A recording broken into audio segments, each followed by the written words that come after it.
Welcome into the On3 studios here in Nashville, Tennessee. It is Thursday, and we're ready for another loaded episode of the Inside Scoop. The dead period is over. Monday ended it, and visits started back. But this weekend, that's when things really start to heat up on the recruiting trail. So after a month of the dead period, we are back to talking about big visit weekends here on the Inside Scoop. We finally have something to talk about. But what I want to start with here on the intro is the big news that dropped on Wednesday. National Signing Day is moving. It's moving up about 2 weeks. So this year's early National Signing Day will start on December 3rd and run through December 6th. So the same amount of days in that window, but they're moving it up 2 weeks. So the NCAA, they haven't made a decision on that proposed third National Signing Day that would happen in June. But right now we do have a new date, December 3rd. So there's some pros and there's some cons that come with this. Pros, well, it separates National Signing Day from the transfer portal. Cons, it speeds everything up. Offers, visits, commitments, flips, coaches firing, everything I think is going to be sped up now. Pro, no longer having visit weekends while teams are prepping for National Signing Day, the bowl, the transfer portal. Everything was kind of condensed into 1 week. Cons, well, teams prepping for their conference championship games will also have National Signing Day in the middle of that week. Not ideal. Pro, most teams that make a conference championship game probably have a good hold on their class and could have a quiet week. Like there might not be that much drama because they're winning a bunch of games. Con, coaches will be fired earlier in the cycle because they want to make the move before National Signing Day. Pro, coaches will be fired earlier in the cycle, which means no more waiting until all these recruits are signed and locked in for a program to make a change. I never really thought that was fair. So as you can see, there's lots of pros and cons with everything that is in college football. Hell, everything in life, there's a lot of pros and cons to it. And well, we know one thing about college football. We know we love it. And we know that it's never been perfect and it's never been fair. And those imbalances, they kind of bring the excitement and the unexpectedness that we love about the college football game.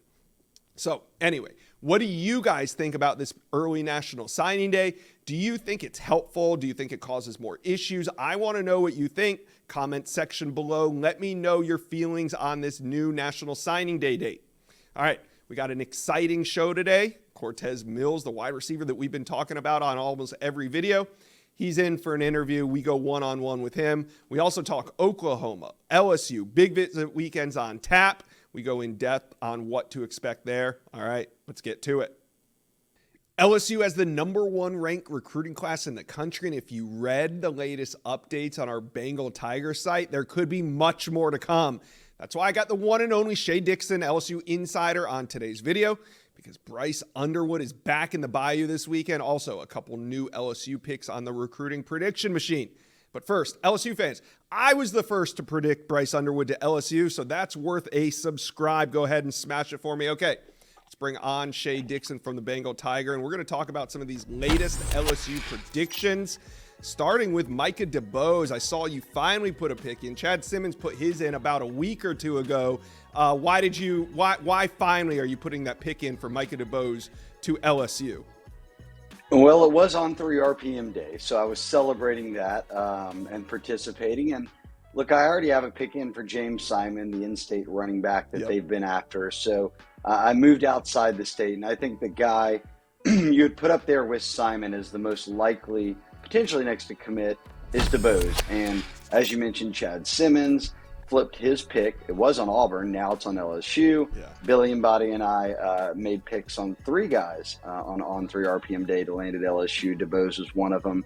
And with him coming to town this weekend for a pretty massive junior day, Josh, I just feel like, okay, if there's been this amount of buzz, if he gave LSU his final visit in January, he backed off that Georgia commitment in early January, is he looking to drag things out, or does he want to go ahead and get his spot in another class?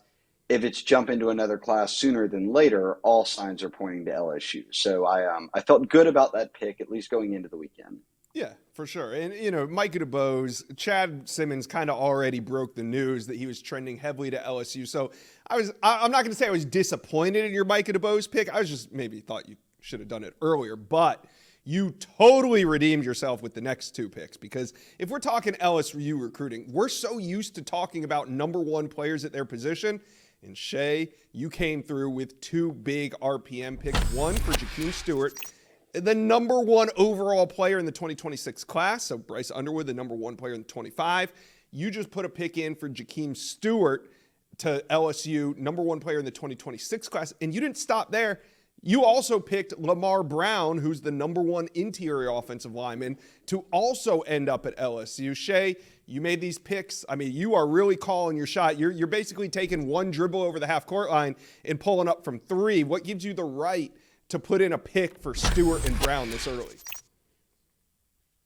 Well, look what LSU's done. They have the number 1 class. They went up to Michigan and got Bryce Underwood. It isn't out of the realm of possibility that they could lock in a couple of Louisiana guys, which is what both these guys are, even with their lofty rankings.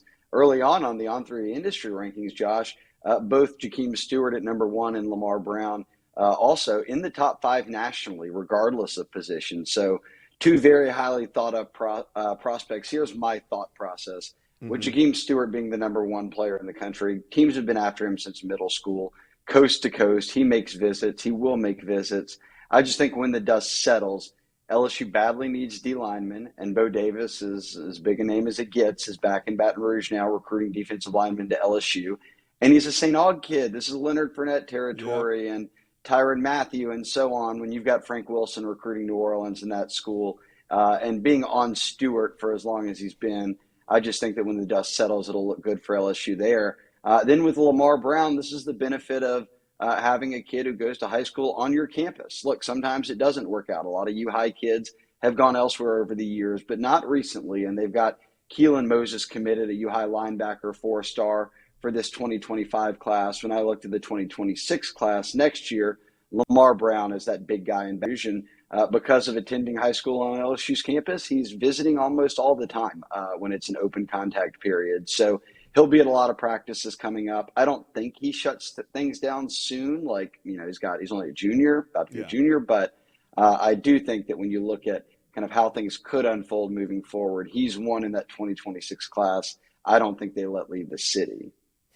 All right, we'll see how those work out. Yeah, I just appreciate you dropping them early. It kind of sets the tone. And Shay, I think you should always set the tone. So that being said, you mentioned that yesterday was kind of RPM pick day for On3.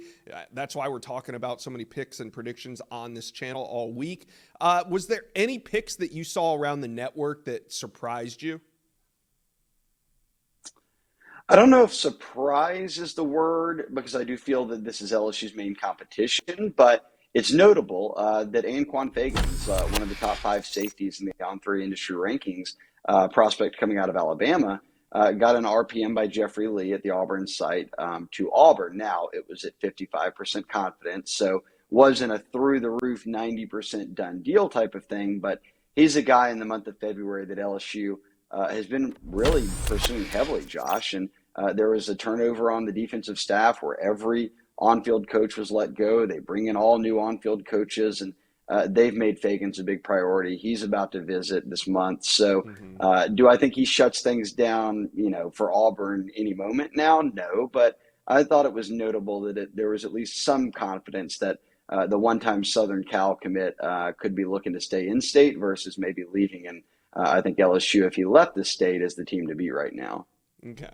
This weekend, Bryce Underwood, the number 1 overall player who committed to LSU in early January, will be back in the Bayou for the first time since his commitment. So we know he's going to be doing some recruiting. We're going to get to that in a minute. Is he going to be able to catch a practice while he's in town? Will it sync up with LSU's practice schedule?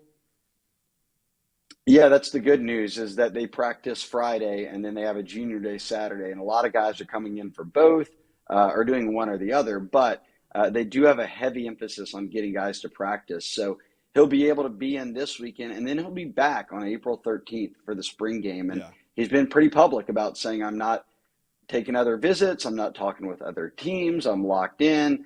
No reason not to be at this point considered. LSU has the number 1 class. Everything has been on the up and up on the recruiting trail in terms of building out this 2025 group in Baton Rouge, which is right now ahead of Ohio State and others, is the best in the country. So Underwood locked in and now setting 2 visits in what will be the span of about a month. Yeah, and it's no coincidence that with Bryce Underwood on campus, there'll be some other big names. Here's a list of who. Well, I picked out the offensive targets, guys that I think Bryce Underwood could maybe help LSU recruit a little bit. And we'll just start at the top. Caleb Cunningham, the number 2 ranked wide receiver. Now, LSU already has the number 1 ranked wide receiver committed, and now they are going to get their shot at Caleb Cunningham. Chad seems to think that Mississippi State is the team to beat here, but does LSU have a foot in the door?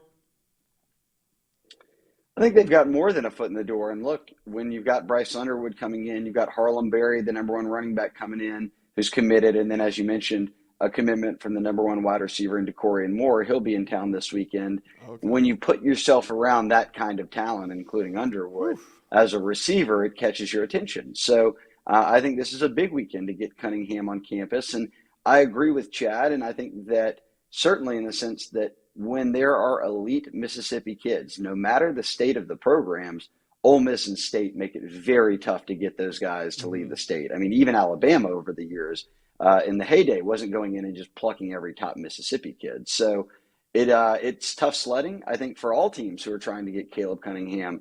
That being said, coming off a year where they had the number 1 offense, and now you've put together this type of commitment list that's really heavy on offensive skill talent, including at quarterback, Cunningham is certainly looking at LSU as a viable option. All right, and then there's another 5-star wide receiver that we got to mention. That's Jamie French out of Jacksonville, Florida, and he is one of the most highly recruited wide receivers in the entire country. He's going to be on campus. Is it fair to say here that LSU may be in a better spot with Caleb Cunningham than they are Jamie French? Maybe a bit on the outside looking in right now with French? I think that's fair, and I think you look around at some other guys around the country. Khalil Lockett, one of the best receivers, they might be in a good spot for us. So they position themselves well with a number of guys. But with Jamie French, who's a one-time Alabama commitment, you mentioned schools are in Florida, obviously Miami, they're going to press.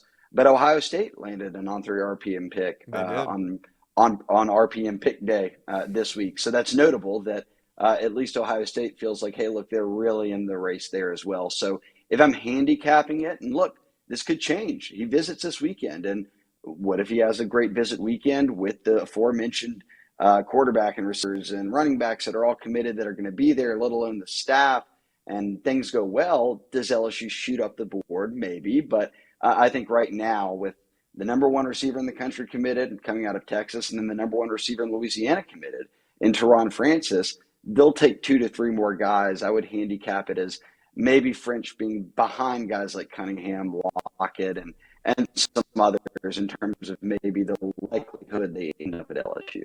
The next 2 names on the list, offensive lineman Micah DeBose and running back James Simon. Shay, you have predictions on each of them to LSU. Any chance that they could end their recruitment this weekend? Yeah, look, with DeBose, it's about, is he ready to shut things down? It was just 2 months ago that he decommitted from Georgia. So does he want to go through a whole entire process again, or does he feel good enough about LSU coming out of Mobile, which is not too far of a drive from Baton Rouge, to say, hey, look, I'm ready to get on board? A lot of people around the LSU program feel like they've trended very well there, and we've got our picks in. So that one won't surprise me. Simon, it would maybe surprise me, Josh, if he committed this weekend, but it wouldn't shock me. It would surprise me because he says, I want to make a number of more visits and officials before I decide. It wouldn't shock me because, look, Frank Wilson's after him. He wants the 1-2 punch of Harlem Berry and James Simon in Louisiana. And as we've talked about, you'll have Underwood on campus. You'll have Cortez Mills on campus. So if he's around all the commits and coaches, does he feel the itch and say, all right, I'll shut it down? We've seen it happen before. So I'll put those 2 names high on the list of guys I'm watching this weekend. Yeah, me too. All right. Well, big list of names. Go to Bengal Tiger and enjoy. It's a huge list. A who's who of recruits will be in the Bayou this weekend. Shay, we'll catch up on Sunday for the Inside Scoop Monday edition. I want to talk to you because LSU is going to have one of the biggest visit weekends coming out of the dead period. So go check it out. You guys do a great job. Appreciate you stopping by, taking a little time to talk LSU recruiting today on the Inside Scoop. There's some new predictions made for Oklahoma on a few top recruits, and today we're talking Sooner recruiting with Josh McCuistion of Sooner Scoop. Trenches are a priority for OU this cycle, so we're going to focus on that. But also, this is the first weekend out of the dead period, and OU has something special planned this weekend. We're going to get into it all in this video. But first, OU fans, do me a favor and hit subscribe to the On3 Recruits channel. We're talking Sooner recruiting all offseason, so go ahead, hop on board, and hit subscribe. All right. Let's bring on Josh McQuistion, a Sooner Scoop. We're going to get right to it on the front line in the trenches. Here you see it. These are the top targets. And we'll start at the top with Tai Haywood, five-star offensive tackle. Now, yesterday was RPM day here at On3, so if you saw a lot of predictions going in, then now you know why. Tai Haywood, who's predicted to OU, but it came from Justin Wells, a Texas writer. Was this like a jinx pick, or are you believing that Tai Haywood is trending to Oklahoma right now? Well, I want to give Justin his credit. He did beat me to the punch, but that is something I added to later in the day myself and went in with. Now, I don't know that I have Justin's confidence that shows in our prediction levels, but I definitely think Oklahoma is on the right track here with Tai Haywood. You know, you talk to some different staffs, different people that have been through Denton Ryan over the last couple of months, and it just sounds like not only does Tai like Oklahoma a lot, and there's a lot of I think it's a good fit for his personality. He's kind of a quiet, reserved kid. He really likes Oklahoma, just kind of the way Bill Bedenbaugh's kind of matter of fact, but also one of the bigger things that I don't think people are talking about enough, his family seems like they're very gung-ho about Oklahoma right now. So I think we'll see how much those factors end up. We all know with recruiting, things can happen late, but I really do like where Oklahoma is right now with Tai Haywood. What do you think in terms of his decision timeline? I mean, landing a Tai Haywood, you can build a whole offensive class around a left tackle like that. So what are we looking at in terms of decision timeline here? I don't get the impression that anything is right around the corner. Now, if you told me midsummer, like we see so often now where guys are kind of in the bag by 4th of July, that kind of thing, I could absolutely believe that is possible. Do I know that it happens? Or am I certain that it happens? No. Like again, that's the give and take where you're right. You can build your class around it, but at the same time, he's a guy that you'll wait for as long as he wants to wait. So Oklahoma has to be patient with it, and everybody else as well, obviously. But my guess is just based on the kind of, like I said, the kind of personality he is. He doesn't love all the attention, doesn't want to be in front of cameras all the time answering questions. So I would guess he'd like to get this done probably by the start of the season. Okay, now we know Oklahoma is in a battle for five-star offensive tackle Michael Fasusi. Do you think this is primarily Texas and Oklahoma right now as we kind of head out of the dead period? It kind of feels that way. A&M, you can tell they're making up some ground. Yeah. I think under the Jimbo Fisher regime, they had really kind of slipped in his eyes. I think he had kind of waited for A&M to get involved. So I think Oklahoma and Texas had really built a strong bond early on, and I think that's showing. Missouri's a dark horse. He loved that visit that he took up there a couple of months ago. So I think that's something that has to be looked at. But if you told me, if you said, okay, pick two schools, I think it's Oklahoma and Texas, and I would say probably a 75% likelihood he's going to pick one of those two schools in the end. So it's going to be an old battle. We don't see these as much anymore. With all the schools that now recruit Texas so heavily, but this feels like this could be an old kind of Red River battle again. Yeah, I'm getting that sense. And let's just stay right there in the state of Texas and big old Lamont Rogers, 6'7", 305 pounds. Now, he's borderline five-star. He's ranked in number 48 overall, so he's a top 50 prospect. Where does Oklahoma stand in this one?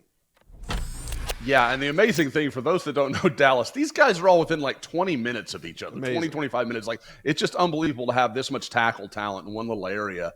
A little area like Dallas is small. But anyway, with Lamont Rogers, yeah, I think from what I've heard when I talk to people, there's a lot of A&M talk. And it's kind of almost a domino thing where a lot of people are talking about Tai Haywood in Oklahoma. A lot of people are talking about Fasusi in Texas. And it's almost like, well, okay, and Lamont Rogers is going to go to A&M because those three seem to be locked in a lot of these battles right now.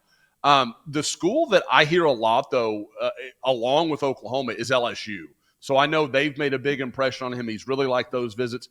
One of the things that's really important with Lamont, and I brought this up with you before, Josh, is recently when he came up for his visit, he came with his mother, who rarely goes on trips, and his father, who was literally taking his first trip with Lamont anywhere. And I think that says a lot about not only his interest in Oklahoma, but just kind of, I think that's going to be a good indicator going forward. Like, do they make other trips with him? And when they do, that'll kind of say, okay, he's really serious about this school, and they're doing a good job with him. All right. Now, I added interior offensive lineman Marcus Garcia to this list because he's teammates with Tai Haywood at Ryan High School, but he's also a big man, 6'5", 270 pounds. Like I said, interior offensive lineman. But with Tai Haywood trending right now, does Marcus Garcia start to come into focus for OU fans as well? Inside Scoop fans, listen up. College football, the season's wrapped. That means it's time to get out and enjoy other things. I know it's all about college football, but there are other events to attend. I'm here in Nashville. Last week, I decided to go to a hockey game. But guess what? The tickets were sold out. That can be a problem for some people. Finding tickets before a game can be an absolute nightmare, but do not let this be the way your 2024 goes. That's why I'm here to tell you all about Game Time. It's a fast and easy way to buy tickets for all the big-time matchups. Game Time app is great, easy to use, and it works in any city, any team, and you get the best price guarantee. So don't stress over getting into your favorite team's games anymore. There's only so many big games each year, and you need to get these tickets at the best prices. And Game Time, that's where it is the place to be for last-minute ticket deals. Forget planning months in advance. Game Time has deals on tickets right up to the day of the event. Game Time is obsessed with finding ways to help you save money, like zone deals. This is where you pick a section and Game Time picks the seats for big savings. So here's what we're going to do. Snag the tickets without stress with Game Time. Download the Game Time app, create an account, and use code INSIDESCOOP for $20 off your first purchase. Terms apply. Again, create an account and use code INSIDESCOOP for $20 off. Download Game Time today. Last minute tickets, lowest price guaranteed. He should. And this is a guy, when I saw Tai, obviously, Marcus Garcia is a guy that sticks out too. You know, it's one of those deals where you just expect to find, okay, Tai Haywood sticks out, and then you look across the line and there's another 6'5", 300-pound guy that can move his feet. And it's kind of like, wow, that's amazing. But with Marcus, interestingly for Oklahoma fans, this is a guy that has connections to the Oklahoma program. He's related to Marvin Mims. So there are some things behind the scenes that work for Oklahoma. And I know Marcus has been very interested in Oklahoma, kind of hoping for them to take that next step. What I think is interesting is, you know, as we talk about all these offensive tackles, and you can throw Andrew Babalola from Kansas in this mix as well, and obviously Oklahoma already have a commitment for Ryan Foje. Oklahoma's in great shape with a lot of tackles. What they've got to figure out is who they're going to really focus on, who they're serious about, and what are their numbers going to look like for the interior of the offensive line. Tackle is a huge need. They're going to address it with 3 or 4 guys. There's no doubt in my mind. Mm-hmm. But on the interior, how many spots do they have? And if they have 2 or 3, I could absolutely see Garcia being one of those guys. All right, well, we're going to follow this storyline because it's probably one of the most important of the offseason for Oklahoma fans. That's offensive line recruiting. But we're coming out of the dead period, and this is going to be just one of the first of many big visit weekends on OU's campus. And this weekend, though, kind of has a theme, right? It's called Future Freaks. What is this all about? Yeah, this is really a weekend that Oklahoma has set aside. They've had a couple of junior days already. This is largely about the class of 2026. Now, they're going to have a couple of 2025 guys that will be on campus, and I know we'll talk more about that later, but there are a lot of their prime, 2026 guys, both from in-state, from Texas. They've got a couple of, they've got a St. John Bosco kid coming in. They've got a guy from Heritage in South Florida. So they are really bringing in a lot of the 2026 and even a couple of 2027 guys from across the country. And I think it's, Josh, just trying to set up those relationships early on and making sure you've got the connections. Okay, mom's going to be the important person here. The uncle's going to be the guy to watch you. Learning all that you need to know and what you're going to focus on going forward over the next, 18 months. Yeah, laying the groundwork for not only this class, but future classes. And this is just how the recruiting cycles are. 2026, we sound like we're talking 2025, but these coaches are fully involved with 26 and 27 classes. So you guys do a great job on Sooner Scoop. Oklahoma fans, go check it out all weekend. The updates will be flowing. Josh McCuistion, thank you for dropping by the Inside Scoop today. Hey, always happy to, Josh. Everyone has been talking about wide receiver Cortez Mills this week because he showed up at the Under Armour Camp Series in Miami and won On3's overall camp MVP honors. He's at Homestead High School, and I figured, hey, we've been talking about him behind his back all week, so let's talk to him face to face. And we got him on. He's going to come on here in a second, but here's where you can follow Cortez Mills. His socials, make sure you follow him as his career is just about to take off. Now, Mills is the 125th ranked player in the country, the 14th best wide receiver, and he's hearing from just about everyone. Offers from Miami, FSU, UF, Clemson, Auburn, Michigan, Tennessee, you name it, he's got it. All right, let's bring in Cortez Mills right now. Cortez, how you doing? I'm doing very great. Yes, all right, sir. we're running the highlight right now of you catching this ball, snatching it from the DB. When you showed up to this event, did you know that you were going to show up and dominate, or did it kind of just happen that way? Soon as I got to United States, I just knew I had to go there and just show the people what I was about. So yeah, I just knew I was gonna go into the camp and just dominate, do what I do. All right, and you did what you did. When you go up over a DB and snatch it like that, I'm a little older than you. We call that mossing someone. Do you guys still call it mossing someone? We call it mossing. Well, down at Homestead, we made up our own word. It's called the up top lollipop, and yeah, that's what I did. All right, so you went up top. Do you ever feel bad for these DBs after a camp like this? No, sir. I mean, once they step on that green grass, yeah, it's a dog, man. Dog eat dog, dog get real.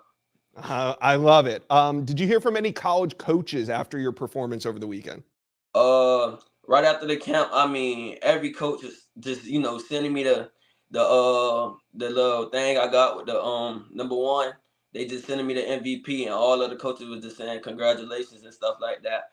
So yeah, that was amazing feeling.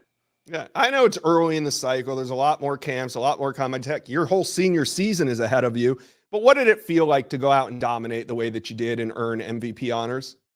I mean, all glory to God, man. I mean, it was a blessing. I just knew I had to go out there and just do my thing. And I did my thing, so I knew I was going to come out with MVP or something. Okay, now we're going to talk a little recruiting. You got LSU this weekend? Yes, sir. All right. Do you know Bryce Underwood, the number one QB in America? Yes, sir. Okay, you do. So what do you think of the idea of playing with Bryce Underwood at LSU? I mean, it'll be great, him being my quarterback and stuff like that. And I mean, I've been watching his film and stuff. I know he's going to be able to get me the ball, and he's just a great quarterback. He can run, he could throw, he can make the impossible throws, and, he's just a great quarterback overall. Okay, we got you ranked at 125th overall and 14th best wide receiver in the country. Do you agree with that? And where would you rank you? Nah, I don't agree with that. I feel like I'm a little too low. I need to be like top 5 for sure. I feel like I'm one of the best receivers in the whole country, and I just feel like the rankings a little too low for me. Well, a lot too low for me. Okay, I got Charles Power on speed dial, so I will let him know your recommendations as soon as we get off of here. We also have the recruiting prediction machine, and right now it's showing you are trending in Miami's direction. Would you agree with the recruiting prediction machine? I mean, Miami, great. I would, but I mean, Miami is a great program, and how they've been keeping in contact with me. So yeah, I mean, it could be right. It's a chance. Okay, so I have an RPM pick, and if I gave it to you, would you put that pick on Miami or another team? Who knows? Who knows? I can't say. All right, who'd you root for growing up? My brother was a 5-star growing up, so I just whatever college he had went to, that's the college I was watching, and he had ended up going to USF when they had Quentin Flowers and stuff like that. So that's the team I was growing up watching. Okay, so you got LSU this weekend. What other schools, though, do you want to check out this spring? Because we know top recruits are going everywhere. So who do you want to see? I got to get up there to Auburn. They've been showing a lot of love to me. Oklahoma, Florida Gators, Nebraska, Penn State. It's a whole bunch of schools I got to get up to because a whole bunch of programs been showing a lot of love towards me. So when it comes down to it and it's time for you to make your decision, what are the most important factors for you? I just want to, wherever I go at, I just want to, feel like I'm home away from home. I just got to have a great connection with all the coaches, and the coaches got to have a great connection with me, and not just with me, with also with my parents. For my parents can know that I'm good wherever I go at, and yeah, that's what it's gonna have to come down to. So do you have a favorite right now? I know it's early, but do you have a favorite? No, I don't got no favorite college. I mean, all the programs showing me the same exact love. All right, and then just generally speaking, when do you think you want to make that final decision? Probably in the summer after I take my official visits. That's when I make my decision. All right, Cortez Mills, I just wanted to catch up with you because we've been talking about you all week on the Inside Scoop. Thought it was appropriate that we bring you on. I appreciate your time and good luck this offseason. Go have a great senior year. All right, thank you.